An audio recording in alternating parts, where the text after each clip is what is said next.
I'm standing in the #1 trending city in the world right now. They're eating the dogs? Oh, Springfield, you poor Midwestern thing. Not to be confused with the other 46 Springfields in the United States, we're talking about Springfield, Ohio, the birthplace of stars like John Legend and... actually, that's it. But lately, Springfield's been in the news for other reasons. Springfield, Ohio has been a hot topic across the country this week. They're eating the dogs, the people that came in. They're eating the cats. Now, I've heard a lot about this place from people who have absolutely nothing to do with this place, so I wanted to get here, see what's actually going on. What are your thoughts on the recent media firestorm going on here? Anybody asks me, I put my hands up and I look. Do you see anything wrong? Right. I don't. That's Judy, who works the front desk at the Courtyard Marriott. We're here because 2 of my best friends from college are getting married here, and I figured I'd write this trip off as a business expense. What are your first thoughts on Springfield, Ohio? Pretty sick. Yeah, It's cute. There's murals everywhere. there are. And at first glance, Judy seemed right. We didn't see anything out of the ordinary. Their downtown was pretty awesome with a bunch of little shops and restaurants and plenty of artwork. They even had this Scarecrow Festival going on, which was the exact type of random Midwestern nonsense I was excited to see. But here's Candace, who's lived in Springfield since 1988. Springfield's been in the news lately. Do you think it's for the right reasons or totally the wrong reasons? Totally the wrong reason. Yeah. The reason that city is suffering is because there are 15,000 Haitians because of Biden and Harris's There policy. are 60,000 people in that town, and they've had 33 bomb threats in a week. From overseas. That's bananas. From overseas. 2 days after the debate, we were bombarded with bomb threats. Many of our schools were evacuated. I was involved in one of those. It was Really? very frightening. I have a grandson that attends elementary school.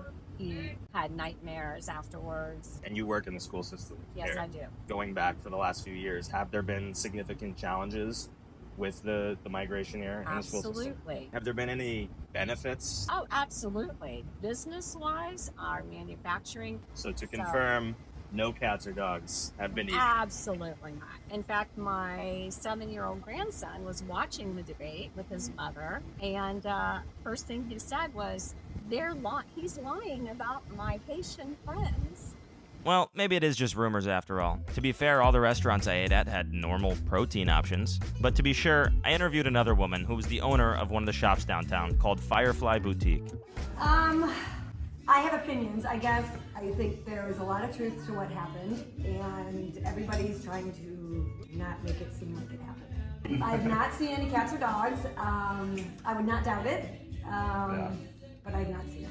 Now, there's never been any credible evidence surrounding the cats and dogs rumor. However, there has been more than one call or supposed eyewitness regarding geese and ducks in the city. A press release from Donald Trump's campaign claims migrants have reportedly been caught decapitating ducks and hunting geese and other livestock in public parks. I see a group of Haitian people.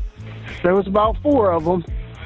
They all had geese in their hand. And I saw that. I'm like, yeah, this has got to be reported. Now, if that's happening at all, it's obviously not widespread, but it's hard to just completely write it off, given the fact that many residents have expressed concerns over it. They're in the park grabbing up ducks by their neck and cutting their head off and walking off with them. Well, maybe I was in the wrong neighborhood.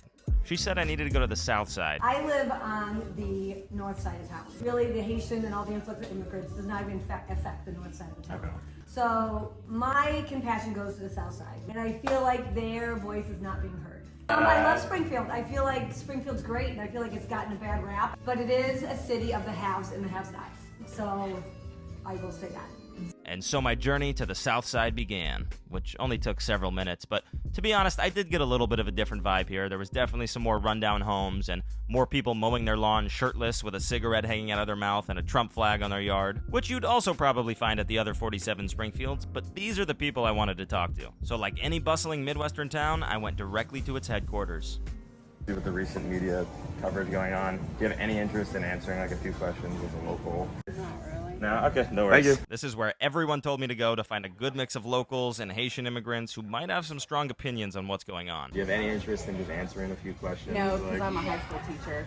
Okay. And I have no opinion because we're very clear on So you shouldn't have one here. Yeah. Yeah. Okay. Understandable, thank you. We've heard that a few times, so. Yeah. All right, no worries. I must have spent over an hour there talking to over 50 people, Do you have any interest in answering a few questions as a local? No. Okay, no worries. and all of them gave me a version of the same answer. A lot of people who said off camera that they want to talk to us and they have strong opinions, but it's probably best they shouldn't People just don't seem willing to share their opinions with us, but we'll keep trying. Now, could it have just been that my breath smelled bad on the south side of town, or because I was doing whatever this was? Whatever the tensions were here, they were clearly palpable, because nobody would speak to me. Now, unfortunately, I had a flight to catch, so I had to leave the south side without seeing a single animal being eaten. I felt cheated.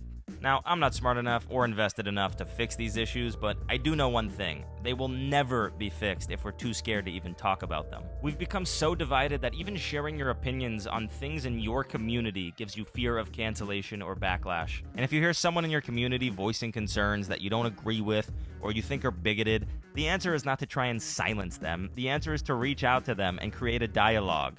But maybe I'm just living in the past. In just my one day in Springfield, I'd give it 5 stars. Nothing but friendly people, cool scarecrows, and it was fun celebrating 2 losers deciding to get married for the rest of their lives. Idiots.